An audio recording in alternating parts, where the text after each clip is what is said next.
말씀으로 돌아와서 오늘 여호수아 2장의 말씀으로 듣는 지혜라는 제목으로 말씀 나누기를 원합니다. 이제 여호수아가 2장으로 들어오면서 본격적으로 가나안 땅을 점령해가는 스토리를 열어갑니다. 그 가운데 오늘은 특별하게 한 여인 라합이라는 여인을 통해서 이 믿음의 어떤 행보를 이 여인을 통해서 보게 됩니다.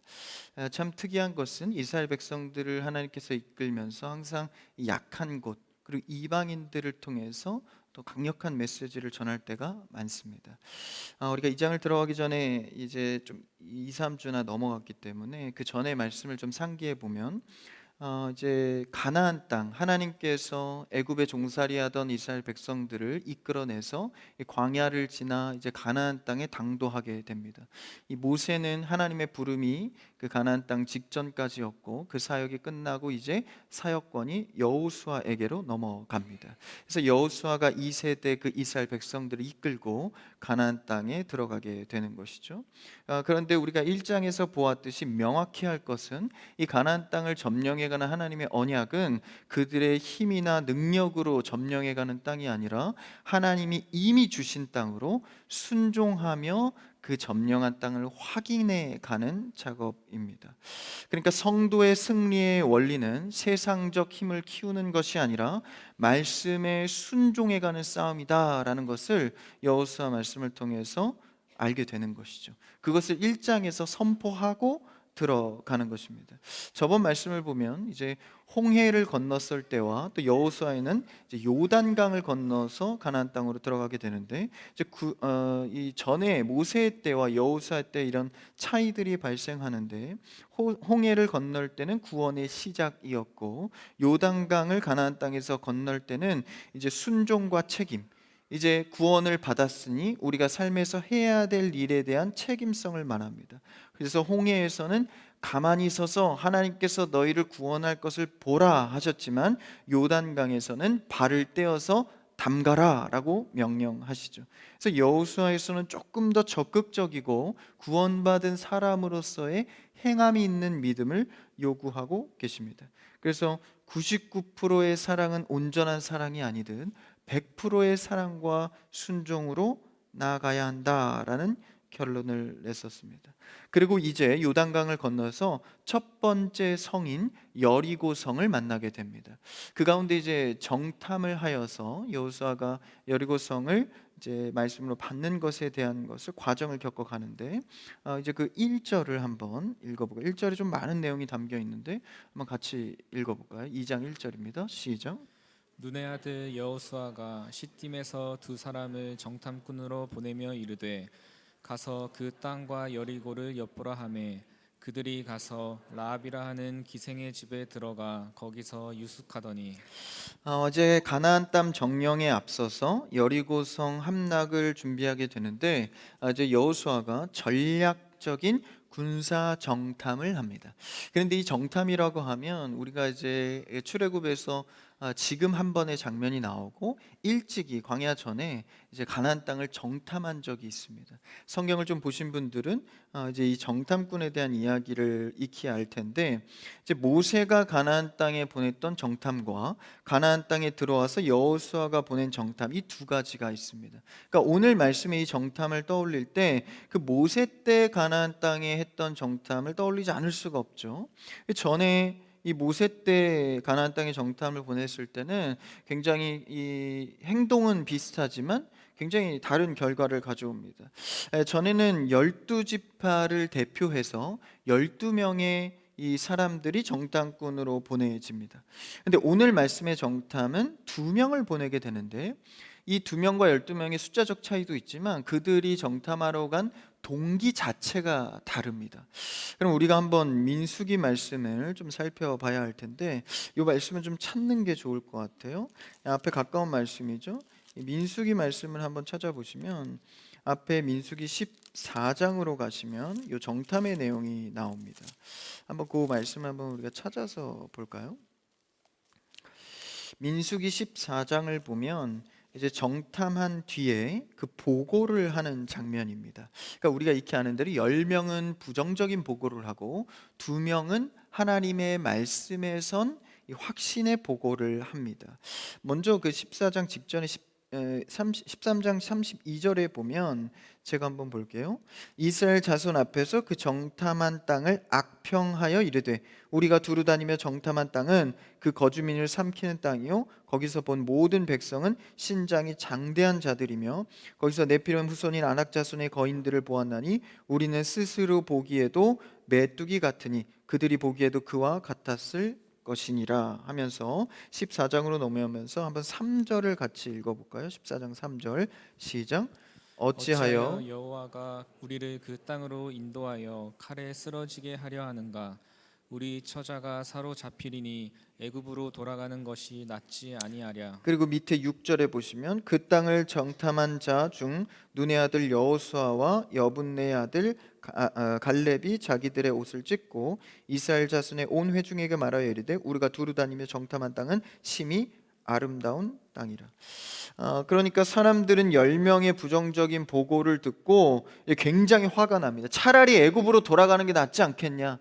저렇게 장대한 거인들도 있고 어마무시한 나라들을 우리가 어떻게 점령할 수 있겠는가. 그래서 나중에 민수기 13장 14장을 읽어보면 그 내용들의 이 동기를 보면 그들이 정탐했던 이유는 하나님이 우리에게 땅을 주셨으니까 그 땅을 확인하러 가보자가 아니라 하나님의 말씀은 말씀이고 현실에 대한 불신이 있었기 때문에 정탐을 한 것입니다. 그러니까 사실 그 땅에 들어가서 거인들이 무섭고 강하여서 이 불신한 것이 아니라 이미 마음에 불신이 동기가 되어서 그 땅을 확인하러 간 것이죠. 그런데 2명의 여호수아를 포함한 2명의 정탐꾼은 하나님의 말씀을 믿고 야, 그 땅은 아름다운 땅이다, 하나님이 주신 땅이 맞다, 확신을 갖고 나오는 것이죠. 근데 사람들은요 굉장히 요동했습니다. 이 과반수의 법칙으로 사람들이 다 이건 잘못됐다고 얘기하니까 크게 흔들린 것이죠. 그러니까 그들은 약속을, 그 언약을 믿지 않고 불안한 마음으로 정탐을 보낸 것입니다. 그러니까 동기 자체가 다른 거예요. 그런데 지금 이 상황은요, 두 정탐꾼은 오늘 가나안 땅에 들어와서 여호수아가 보낸 정탐꾼은 군사 전략적인 의도로 보낸 것입니다. 그러니까 이미 준 땅은 맞고 이제 우리가 군사 전략적으로 어떻게 할까를 믿음으로 보낸 정탐꾼들인 것이죠. 그러니까 이 모세 때에 보냈던 사람들은 이미 이 불신 때문에 상황이 어려우면 즉각적으로 불평을 준비했던 것이죠. 이미 불평할 것은 정해져 있던 것입니다. 그러니까 그것에 대한 이 학습으로 다시 이제 가나안 땅에 왔을 때 그 두 옛날에 이 긍정적 보고를 했던 정탐꾼 중에 한 명이 여호수아 아닙니까? 또 그래서 여호수아가 지금에 와서는 리더로서 두 정탐꾼을 지금 가나안 여리고성에 보내고 있는 것이죠. 그러니까 이 정탐은 완전 다른, 동기가 다른 전략적 차원의 정탐입니다. 우리가 같은 일을 해도 믿음으로 하나님의 일을 위해서 하는 것인지 믿지 못하여 인간의 눈으로 해결하려 하는 것인지는 굉장히 큰 차이를 발생시킵니다. 여러분, 어떤 일을 하든지 주님 주신 믿음으로 할 수 있는 여러분 되길 축복합니다. 같은 일이었습니다. 정탐하는 같은 일이었는데 동기가 달랐으므로 그 결과가 완전히 달랐던 것이죠. 여러분, 우리는 믿음을 가진 하나님의 사람들입니다. 1차적으로는 주의 언약을 믿고 나아가야 하는 것이죠. 이게 기본입니다. 분명 같은 일을 했는데 결과가 너무나도 다르죠. 믿음의 일은 끝까지 믿음을 붙들고 해야 됩니다. 그러니까 믿음 붙들고 오긴 왔는데 현실의 벽에 부딪혀서 일단 믿음 알겠어, 근데 현실도 봐야지 하면서 현실을 따라가다가 결국 40년이라는 혹독한 고통의 훈련을 하게 된 것이죠. 그러니까 우리는 믿음의 일로 시작했다면 끝까지 믿음을 붙들고 나아가야 됩니다. 여호수아는 그 믿음을 붙들고 정탐꾼을 보낸 거예요. 그리고 또 하나의 차이가 있었던 것은 당신은 12지파의 대표를 선택해서 공개적으로 선언하고 정탐을 보냈습니다. 그런데 여호수아는요, 온 회중이 관여하지 않도록 하고 비밀리에 두 정탐꾼만 뽑아서 보냅니다. 여호수아 외에는 모르게 한 것이죠. 그러니까 전에 이제 모세 때 좀 배워가지고 이렇게 일을 키웠다가는, 그렇죠, 될 일이 아니다라는 것을 일찍이 판단한 것이죠. 사실 출애굽 자체가 그렇습니다. 출애굽도 일일이 그 수십만 되는 사람들에게 일일이 여론조사해서 출애굽하려고 했으면 못합니다. 모세가 그냥 일방적으로 끌고 나오지 않습니까? 하나님의 뜻으로. 그러니까 백성들에게 공개하지 않고 불신의 확산을 없애면서 할 지혜로운 일을 한 것이죠. 그러니까 늘 하나님의 일에는요, 현실적인 분별과 총명이 필요합니다. 공개적으로 할 일이 있고 은밀히 할 수 있는 일이 있는 것이죠. 여러분에게 이런 분별할 수 있는 지혜가 있기를 축복합니다. 여러분, 교회에서 여러 가지 일을 진행할 때도 마찬가지죠. 이제 온 새 가족한테 교회 수많은 여러 가지 일들을 설파하면서 그냥 뭐 따르라고 합니까? 그러지 않죠. 천천히 알아가면서 신앙이 뭔지, 예배가 뭔지 천천히 알아가게 하는 것이죠. 그래서 그런 일들을 이제 여호수아가 그 광야를 거치면서 모세 밑에서 배우면서 굉장히 많이 이 성숙한 모습으로 일을 진행하고 있는 것이죠. 그리고 이제 말씀으로 여호수아 2장 1절로 돌아와서 보시면 이 전략은 어떤 전략입니까? 여리고를 엿보라라고 말하고 있죠. 그래서 엿보다는 것은 군사 전략으로 작전을 짠다라는 의미입니다. 그래서 엿보라 하면서 들어가게 되는데, 이 두 정탐꾼이 들어가서 굉장히 특별한 여인을 만나게 됩니다. 그런데 이 여인은 라합이란 여인인데 이 기생입니다. 그러니까 몸 파는 자이죠. 이제 당시는 지금과 좀 다른 게, 지금은 뭐 직업 여성이라고 해서 본인들이 좀 선택하는 경우들이 많은데, 당시에 몸 파는 자들은 굉장히 낮은 약한 자들입니다. 성경은 마치 이를 만날 것에 대해 미리 계획된 것처럼, 예견된 것처럼 그 집에 들어갔다고 기술합니다. 그러니까 여기 1절에 보시면 그들이 가서 라합이라 하는 기생의 집에 들어가 거기서 유숙하더라. 어떤 일만의 과정이 설명되어 있지 않아요? 마치 예견된 것처럼 그냥 들어갔다라고 말하고 있죠. 여기서 쓴 이런 문장력은 나중에 신약 성경에서 예수님이 사마리아 정말 연약하고 멸시받는 여인을 만날 때도 똑같은 기법을 사용합니다.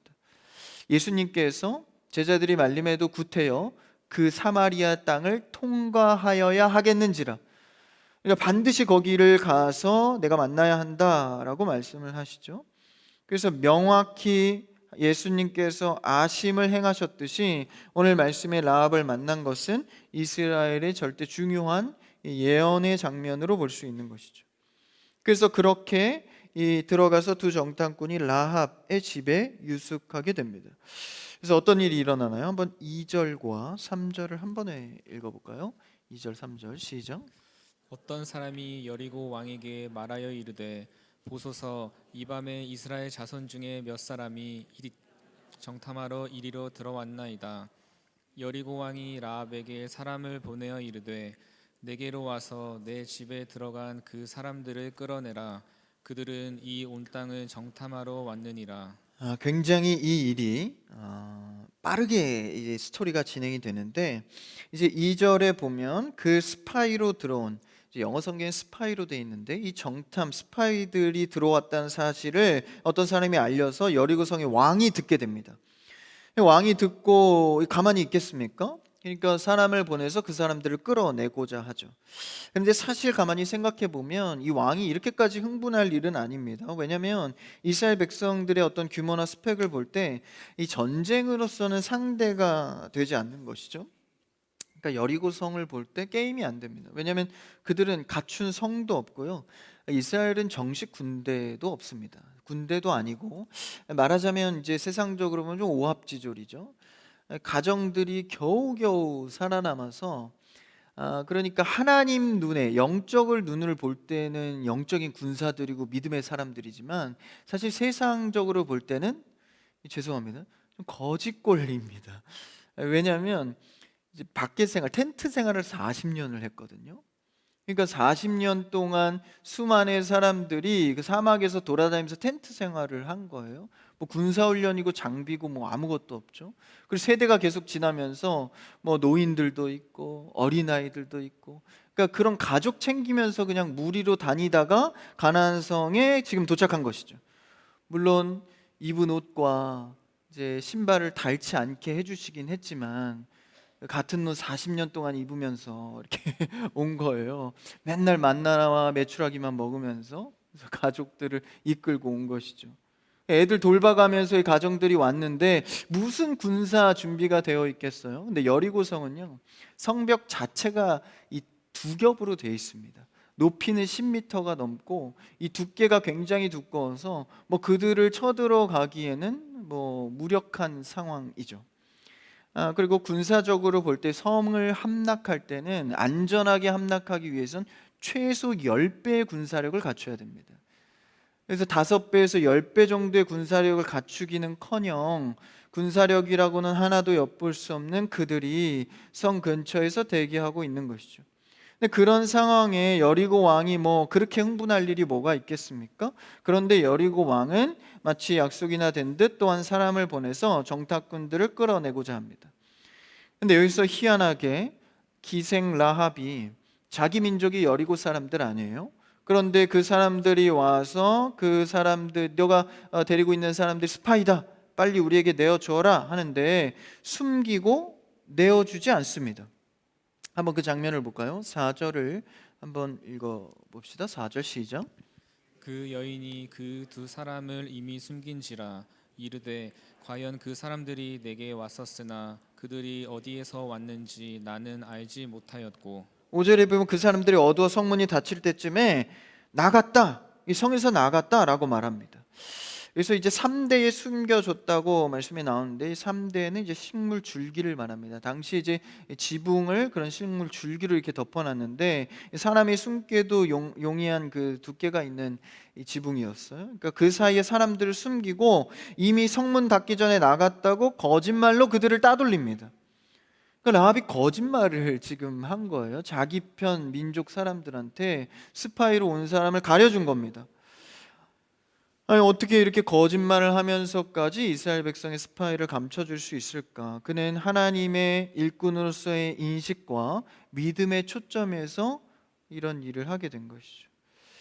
근데 한편에서는 또 이런 윤리적인 측면에서 아무리 그래도 거짓말한 것에 대한 잘못한 건 아니냐 이렇게 시비를 거는 경우가 있지만, 이 말씀은 거짓말을 포커싱하는 게 아니라 생명의 위협 속에서도 하나님 나라의 일꾼을 보호하는 믿음에 초점을 맞춘 메시지입니다. 그러니까 하나님의 일이 우선이다라는 얘기를 하는 것이죠. 그래도 잠깐 이 윤리적인 문제인 거짓말에 대한 묵상을 좀 해보면, 이 거짓말이라는 단어 자체는 부정적인 단어입니다. 그러니까 거짓말을 흔히 한다 할 때 그 결과가 다른 사람을 속여서 내 이득을 취하거나 내 어떤 유익을 혹은 내 손해를 이제 피하고자 하는 행위입니다. 그러니까 다른 사람을 못되게 해서 어떤 유익을 취하는 데 쓰는 게 거짓말이죠.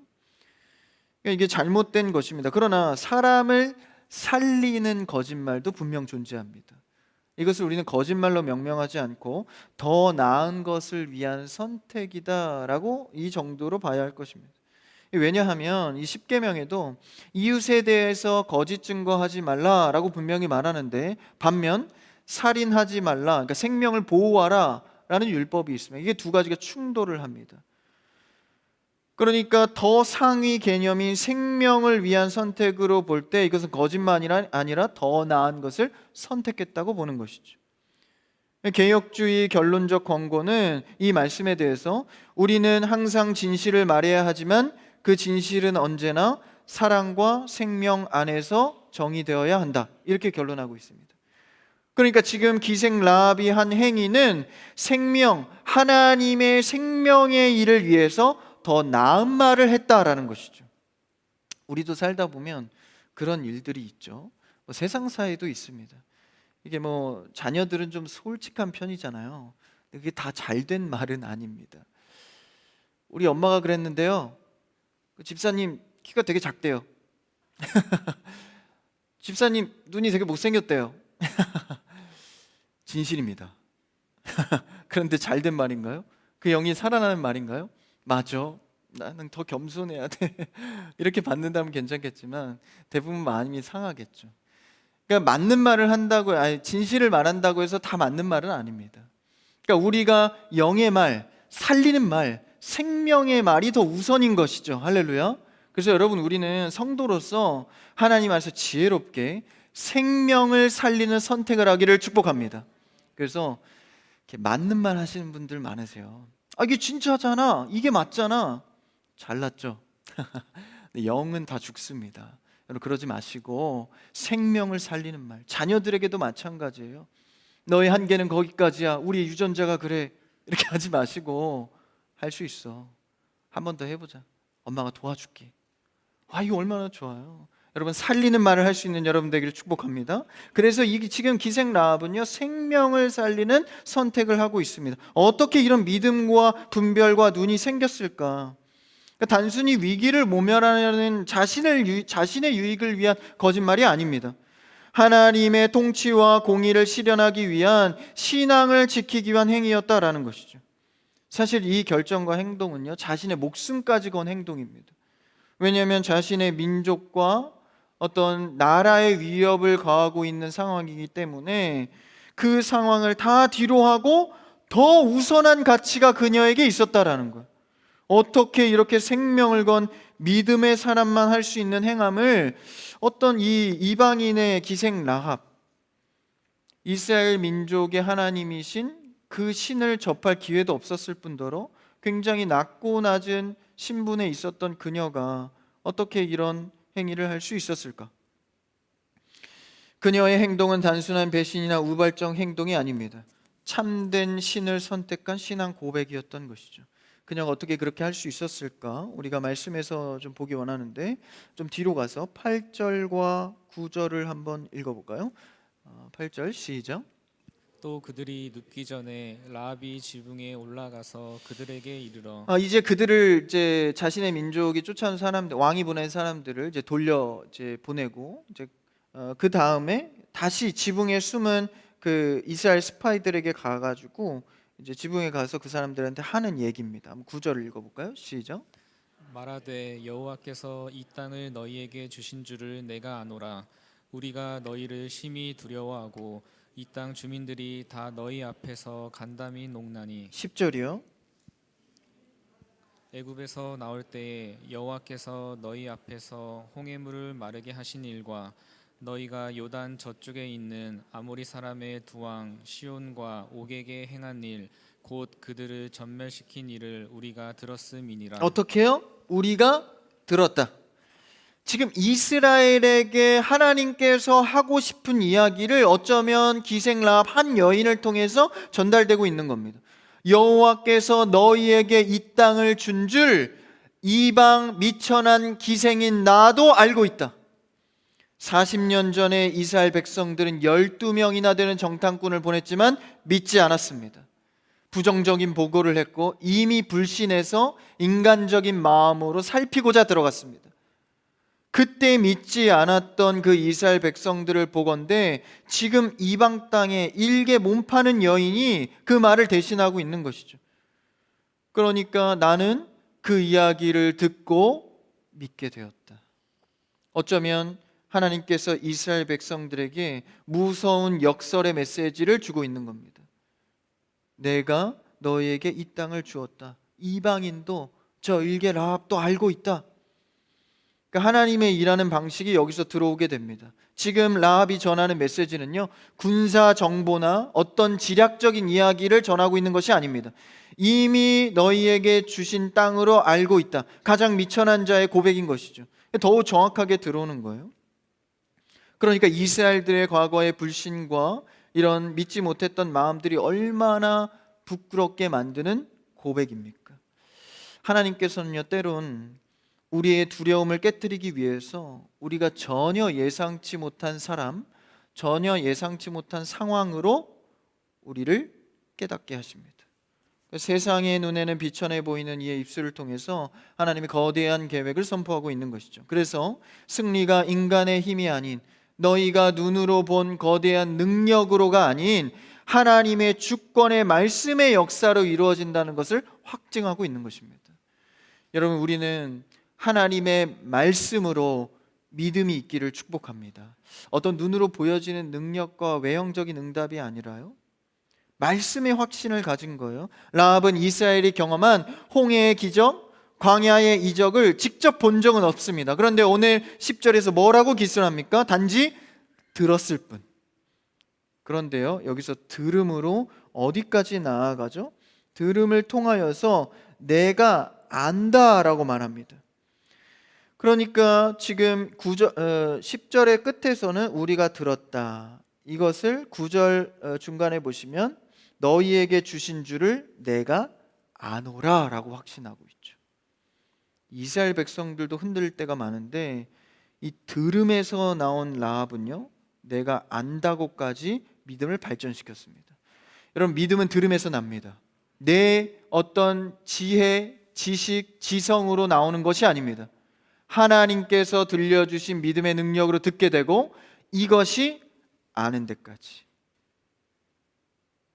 그러니까 들은 거는요, 여기 보니까 주어가 어떻게 돼 있죠? 10절 끝에 보면 우리가 들었다. 그러니까 여리고성 전역의 사람들, 그러니까 기생이 들을 정도면요, 전역의 사람들이 다 들은 겁니다. 듣긴 듣죠. 오늘날 시대도요, 복음을 유튜브 클릭 한 번만 하면 좋은 복음 다 들을 수 있습니다. 그런데 진짜 아는 것은요, 소수입니다. 많지 않습니다. 여기서 9절에 주어가 뭐죠? 내가 아노라. 10절은 모든 사람들이 들었지만 진짜 그 진리를 깨닫고 알고 이스라엘 백성들을 설득하고 숨겨주기까지 안 자는 기색람 한 사람에게 불과했다라는 것이죠. 여러분의 믿음은 어떠합니까? 들은 믿음으로 끝나는 믿음입니까? 아니면 진리를 정말 알고 실현할 수 있는 믿음입니까? 기생라합은 이스라엘 백성들처럼 우리의 신앙을 참 부끄럽게 합니다. 얼마나 많은 확신과 응답과 수많은 예배와 은혜를 받았지만 내가 아노라 하는 내 생명과 상황을 포기하고서라도 하나님의 일을 우선하는 내가 아노라 라는 확신이 나에게 있는가? 우리 2026년도 한 주를 지나가면서 다시 한번 우리의 신앙을 점검해야 됩니다. 내가 듣고 믿는 믿음에서 그쳐 있는가? 아니면 내 생명을 거는 아는 믿음으로 나아가고 있는가? 오늘 기생 라합의 음성은요, 하나님의 음성처럼 들려져야 합니다. 그러니까 말귀를 알아듣는 거죠. 다 들었지만 제대로 알지 못했습니다. 기생 라합은 이 들음을, 말귀를 알아듣는 거죠. 제가 언제고 말씀드렸지만 이 신앙생활은 평생에 하나님의 말귀 알아듣는 싸움이다, 이런 묵상을 해봤습니다. 그런 것 같아요. 하나님의 말귀 알아듣는. 이제 대화를 해봐도 10번을 말해도 말귀를 못 알아듣는 사람 참 힘들잖아요. 근데 어스름하게 이야기해도 한 번에 알아듣는 사람이죠. 그럼 참 편합니다. 잘 알아듣는 여러분 되기를 축복합니다. 이 말귀를 사랑간에도 잘 알아들어야 돼요. 그래서 우리가 이 말귀를 잘 알아듣는 평생의 싸움. 그래서 지금 보니까 이 기생 라합이 한 9절의 말씀에 보면 그 주민들이 다 간담이 녹았대요. 여리고 사람들이요 두려워 떨었대요. 그 말씀은요 사실 신명기 말씀에서 이미 언약된 말씀이거든요. 한번 신명기 말씀을 살펴볼까요? 2장 25절에 나오는데 앞에 있습니다. 시작.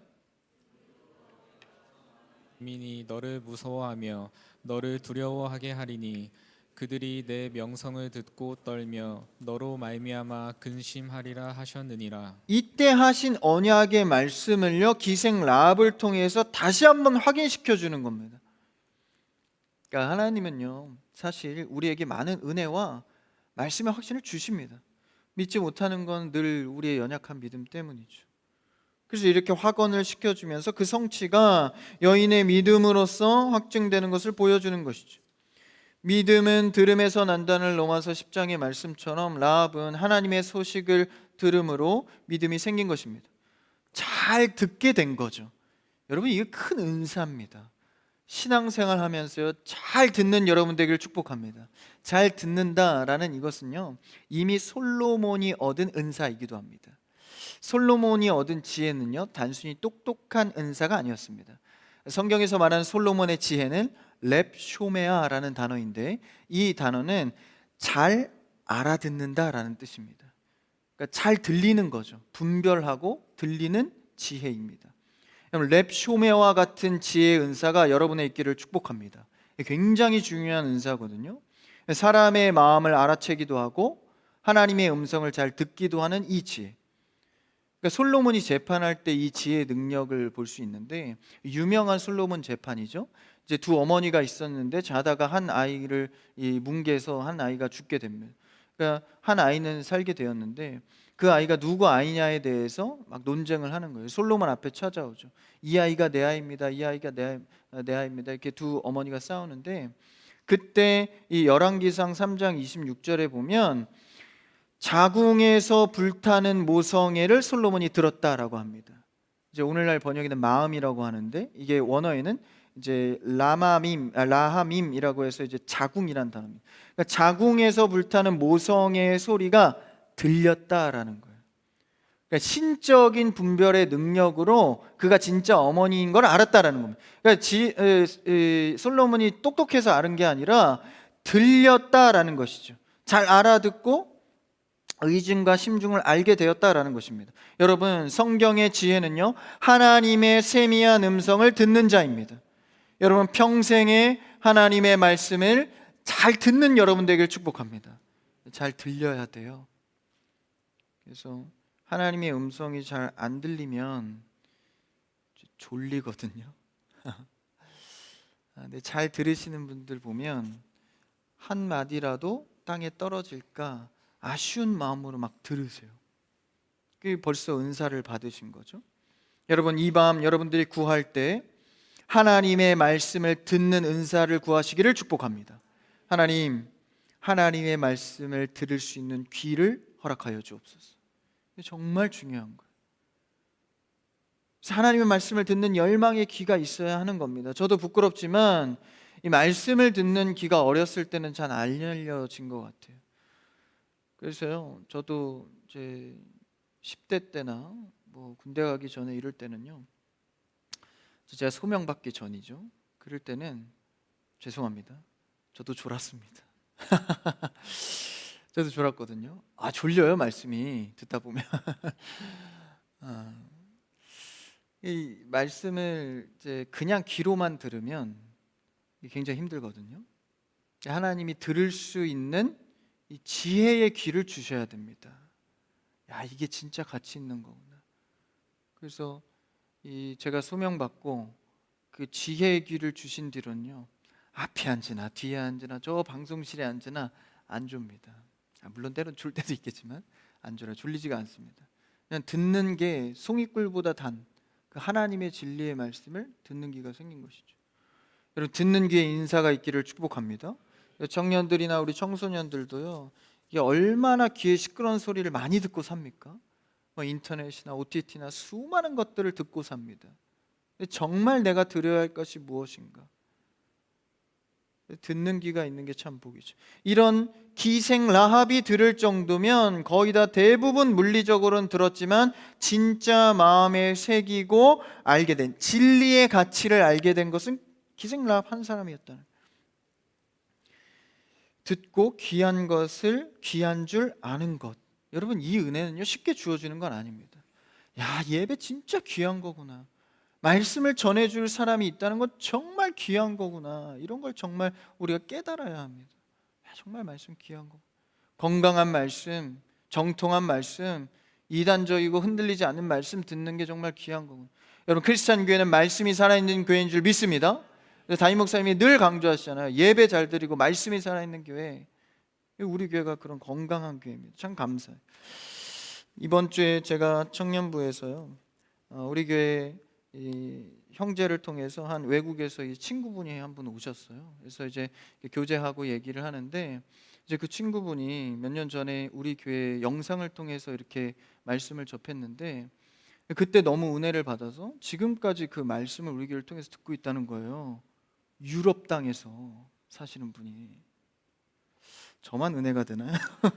놀랍지 않아요? 저번엔 미국 땅에서 듣는다고 해서 제가 은혜가 되는데 유럽 땅에서 듣고 있대요. 듣고 계시죠?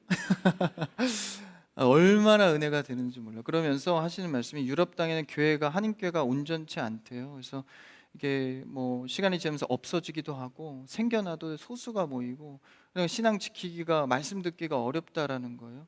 그런 와중에 이런 말씀을 들으니까 너무 좋아서 한국 나온 김에 이렇게 방문을 했다는 거예요. 얼마나 은혜가 되니. 그러면서 하는 말이 부러워요 이러시더라고요. 여기서 신앙생활 하시는 분들 부러워요 이러시. 청년들 부러워요. 저도 청년인데 거기서 신앙생활 하는 게 녹록지 않은데 참 부럽습니다. 이런 얘기를 하더라고요. 그래서 제가 어떤 생각을 했냐면 사실 부끄럽습니다. 같은 말씀을 들으면서 저렇게 은혜를 받으면서 한 말씀 한 말씀에 은혜를 받는 걸 보면서 야, 나는 전하는 자지만 또 듣는 자로서도 야, 저만한 마음의 열심과 또 은혜가 있는가? 부끄러웠습니다. 그래서 저도 야, 갱신해야겠다. 저런 먼 땅에서도 한 말씀에 은혜를 받는 사람들이 있는데 야, 내가 더 갱신해야겠다. 하나님의 말씀에 듣고 전하는 것에 더 깊은 은혜가 있어야겠다. 이런 묵상이 되더라고요. 여러분, 우리도 기생 라합의 이런 고백처럼 정말 듣는 길 속에서 이게 정말 귀한 가치가 있다는 것에 대한 은혜를 갱신해야 됩니다. 홍해를 마르게 하시고 광야의 대적을 무찌른 것에 대해서 그는 경험하지도 않았습니다. 보지도 못했습니다.